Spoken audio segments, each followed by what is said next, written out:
Here's the number one indicator that will determine whether or not you become part of the top 5% of men that are good with women or not. So if you guys know my story, you know that I went out into the dating world and took massive action over the course of about 2 years. And when you think about what it takes to achieve mastery, 10,000 hours, typically speaking, that's going to be a hell of a lot longer than just 2 years.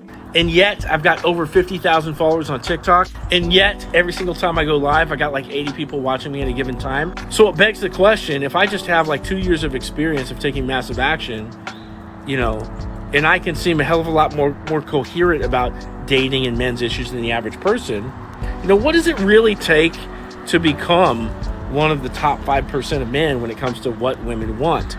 And I'll tell you, it all boils down to a couple things. So first off, the willingness to go out and face and embrace rejection. This is the thing that trips everybody up because, we all have an ego story in our head. We're all telling ourselves, oh yeah, like I'm the man or whatever. And if we go out, we go talk to 10 different girls, no matter who you are, 9 of those girls aren't going to be into you.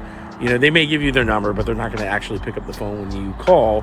And, that ego story that you have in your head, it's going to be pretty hard to maintain that if you actually go out and go talk to women. So just being willing to face rejection, okay? That's the number one thing that's going to put you ahead of all the other guys out there. Number 2, having an awareness that's deep in terms of knowing yourself, knowing the world, watching and observing, thinking about how things work, and taking a genuine curiosity in other people and really just how things work. When you have awareness, you ask good questions. You can improve incrementally as you start to go out on dates. Every time, you're going to make mistakes. Things are going to go wrong, but you can watch them and catch the mistakes and do it differently the next time. And if you have awareness, your little memory will trigger when you're about to make the mistake again, and you won't do it.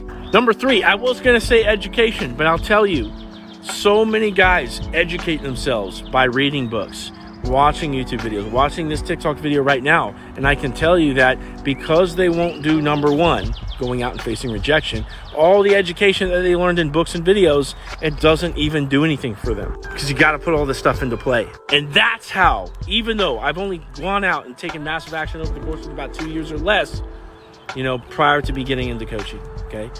That's how I can stand out amongst everybody else that's talking about this stuff, because I actually went out and did it where most people won't. Now, one of the cool things about going down this path is that other people have done it too, and this is where books and videos come into play and whatnot.